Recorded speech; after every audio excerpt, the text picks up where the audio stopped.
And now,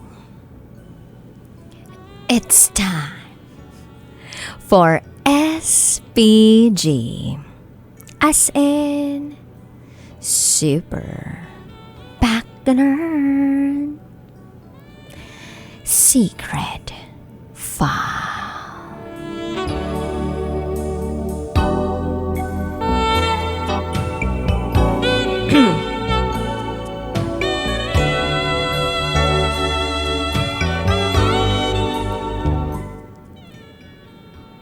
Pinilit kong hindi labasan. Pero wala na akong nagawa.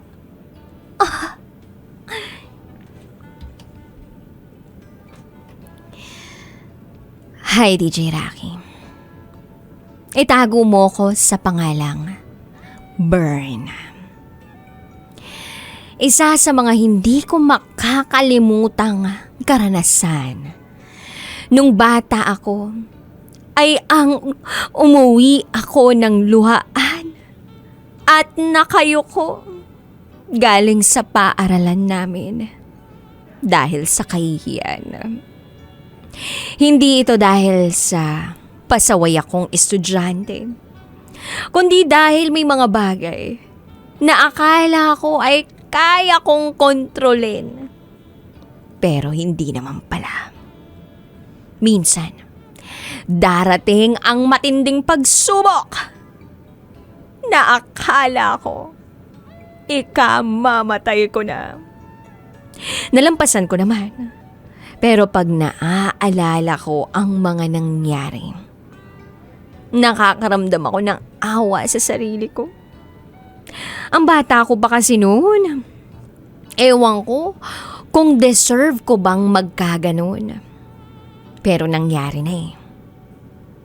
At eto ang aking SPG. As in Super Backgammon Secret File.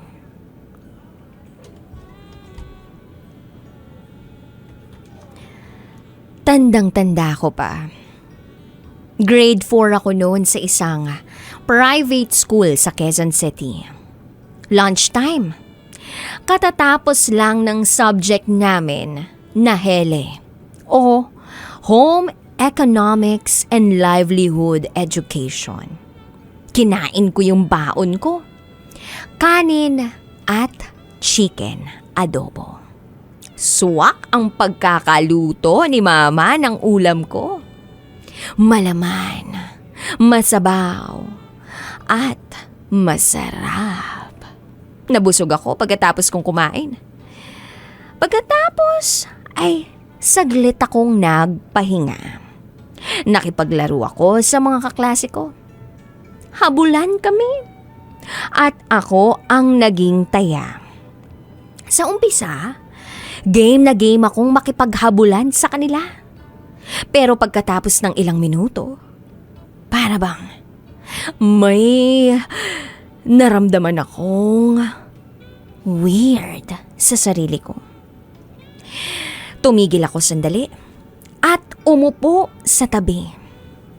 Naramdaman ko bigla ang tiyan ko na parang may kumukulo sa loob nito. Hindi ko pinansin kasi baka mamaya may hangin lang naman sa loob. Pero habang tumatagal, DJ Rocky, palala ng palala ang pagkulo ng tiyan ko. At hindi ko tumabanggit sa iba kasi nag-e-enjoy pa silang maglaro. Habang ako naman, may sarili ng pinagdaraanan. Kaya ang ginawa ko na lang, dahan-dahan akong naglakad papunta malapit sa CR. Andun pala yung iba kong kaklase. Walang bakante sa loob, kaya hindi muna ako tumuloy. At hindi rin ako nagpahalata.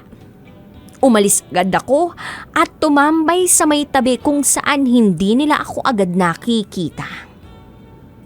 Nag-antay ako ng ilang minuto sa paglabas nila. Pero ang tagal nila sa loob. Nagkwekwentuhan sila. Nagje-gel ng mga buhok nila. Nag-aayos. Iniisip ko na lang sa sarili ko, utang na loob, magsilabasan na kayo. Lumipas ang ilang minuto at mas nanggigigil ako sa tiyan kong ayaw makisama habang andun pa rin sila. Hanggang sa narinig na sa campus namin ang bell para sa susunod na subject. Isip ko, ayos! Chance ko nang makapag-CR. Ang masaklap nga lang, DJ Rocky, nag-bell na, pero hindi sila nagmamadaling umalis ng CR. Andun pa rin sila nagtatawanan. Sa isip ko, para silang mga kontrabida sa cartoons kung tumawa habang inahaapi nila yung bida. Hindi lang nila alam na nasa isang sulok ako sa labas nagtatago at naghihintay na umalis sila para lang makapagbanyo ako nang matapos na ang problema ko. At habang tumatagal ang paghihintay ko, lumulubha ang nararamdaman ko. Tumatayo ang mga balahibo ko at hindi na ako mapakali dahil alam kong hindi ito ordinaryong pagsubok. Muntik na akong mapamura sa tagal nilang tumambay sa loob ng banyo. At sa wakas, nagsilabasan na rin sila. Nagmadali akong maglakad papasok sa CR. Pero tsaka ako lang napagtanto, huli na ang lahat. Hindi pa ako nakakaupo sa trono. Nangyari na ang kinatatakutan ko. Pinilit kong hindi labasan, pero wala na akong nagawa. DJ Rocky, para akong sinakluban ng langit at lupa noong mangyarihang trahedyang yun sa sarili ko. Wala akong dalang extra na damit. Wala rin akong tissue paper. Wala ring sabon, tabo at balde ng tubig sa loob ng CR. Sigaw ako ng sigaw. Tinatawag ko ang pangalan ng school janitor namin para saklolohan ako sa loob.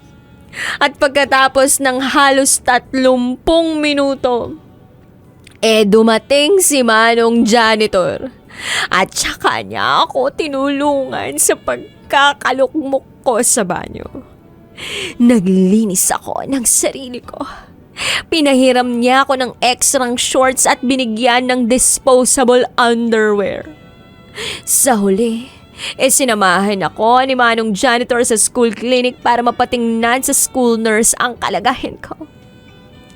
Sabi naman sa akin ng school nurse ay umuwi na lang daw ako ng bahay para magpahinga. Bumalik ako sa classroom. Iba na ang suot ko.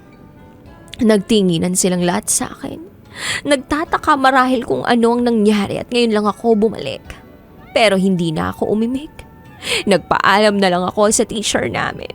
Nauuwi ako ng bahay dahil masama ang pakiramdam ko. Pinayagan naman ako ni teacher. Pero ang totoo, DJ Rocky, okay na ang tiyan ko pagkatapos noon. Ang hindi okay sa akin ay ang maalala ng paulit-ulit ang hirap na dinaranas ko noon. Yung mga sandaling wala akong ibang magawa kundi ang pabalik-balik na maghintay sa labas ng banyo habang malamig na pinagpapawisan at naninindig ang mga balahibo, paulit-ulit na nagmamakaawa kay Lord. Napalabasin na niya yung mga nasa loob ng banyo. Ganun pala, DJ Rocky.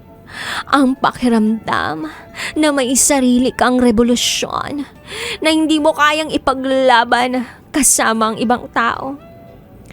Dahil sa mga sandaling yun, sarili ko lang ang kakampi ko.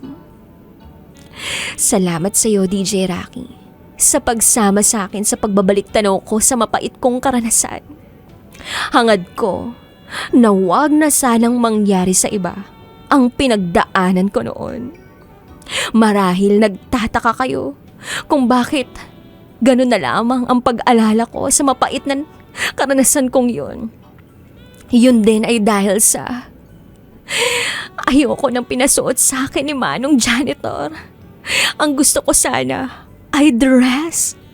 Kaya lang, naka-shorts ako na para bang Nuruma, rock baby, rock baby, rock, rock, rock. At dun ko rin na-realize na pusong babae pala ako. Muli, ako si Bern. At ito ang aking SPG. As in, super backgammon secret 5.